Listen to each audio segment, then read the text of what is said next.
Atlantic महासागर में डूबे टाइटैनिक जहाज को देखने का एडवेंचर 5 अरबपतियों की मौत का कारण बन गया। समंदर की तलहटी पर सबमरीन टाइटन का मलबा मिला है, जिसके बाद सबमरीन पर सवार 5 लोगों की मौत की पुष्टि कर दी गई है। अब सवाल यह है कि आखिर सबमरीन के साथ ऐसा क्या हुआ जो समंदर के नीचे उसका मलबा मिला। इस हादसे की आखिर वजह क्या है? क्या कोई तकनीकी खामी थी या फिर कोई समुद्री हलचल? देखिए बड़ी जानकारी जो सामने आती है। दुनिया के 5 महासागरों में दूसरा सबसे बड़ा महासागर अटलांटिक और समुद्र तल से 12,500 फीट नीचे इसकी सतह पर बिखरा टाइटैनिक जहाज का मलबा। 1912 में अपनी पहली यात्रा के दौरान डूबे इस सबसे बड़े जहाज को देखने का एडवेंचर 5 जिंदगी पर भारी पड़ गया। वो 5 जिंदगियां खत्म हो गईं जो अपनी अंडर सी एडवेंचर ट्रिप की कहानियां दुनिया को सुनाना चाहते थे। समंदर की सतह पर फैला ये मलबा उसी सबमरीन टाइटन का है जिसमें 5 लोग सवार थे। यानी कंफर्म है कि जो इस सबमरीन में सवार थे उनकी जिंदगी नहीं बच सकी। वो तमाम कोशिशें नाकाम रहीं जो 5 जिंदगी बचाने के लिए की गई। पाकिस्तानी ब्रिटिश अरबपति शहजादा दाऊद, उनका 19 साल का बेटा सुलेमान दाऊद, ब्रिटेन के अरबपति और खोजकर्ता हामिश हार्डिंग, टाइटैनिक विशेषज्ञ पॉल हेनरी नार्जोलेट, पायलट और OceanGate CEO Stockton Rush की मौत हो गई। लेकिन सवाल यह है कि आखिर इस सबमरीन के साथ हुआ क्या?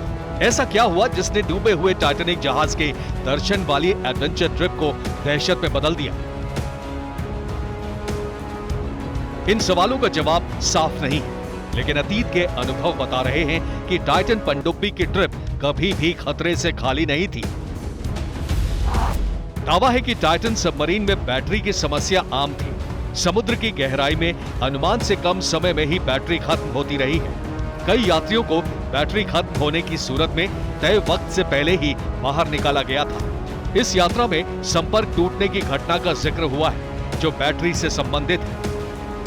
तो क्या 5 यात्रियों की जान बैटरी खत्म होने की वजह से हुई है या फिर यह घटना किसी और कारण से हुई है? इसका खुलासा जांच के बाद होगा, लेकिन यह भी माना जा रहा है कि बैटरी खत्म होने की सूरत में सबमरीन का मलबा मिलना किसी दूसरी तरह के हादसे का इशारा है, जिसमें विस्फोट की आशंका भी शामिल है। दरअसल सबमरीन को तलाशने निकले अमेरिकन कोस्ट गार्ड्स ने सोनार के जरिए 2 धमाकेदार आवाज सुनी थी, इसलिए उन्होंने आवाज की दिशा में फोकस किया, लेकिन कुछ चौंकाने वाला ही खुलासा हुआ। दावे के तहत सबमरीन के पास 2 बड़ी सफेद शार्क देखी गई। शार्क के अपने स्वभाव से धमाके की तरफ आकर्षित होने का अनुमान है, लेकिन सबमरीन का पूरा मलबा न मिलने से इस आशंका पर विराम लग गया, जिसके बाद कोस्ट गार्ड्स ने सोनार में कैद आवाज को जांच के लिए भेजा है। माना जा रहा है कि यह आवाज सिर्फ समुद्री शोर हो सकती है, लेकिन सफेद शार्क दिखने से एक बड़ी आशंका ने जन्म ले लिया है। आशंका यह है कि सबमरीन हादसे में शार्क का भी कोई एंगल है, क्योंकि ये शार्क इस क्षेत्र की नहीं है बल्कि हजारों मील की यात्रा करके इस क्षेत्र में पहुंची थी, जिसे लेकर शार्क पर नजर रखने वाली कंपनी ने भी हैरानी जताई है। तो क्या वाकई 2 शार्क इस हादसे की वजह हैं? Bureau report, TV9 Bharatvarsh.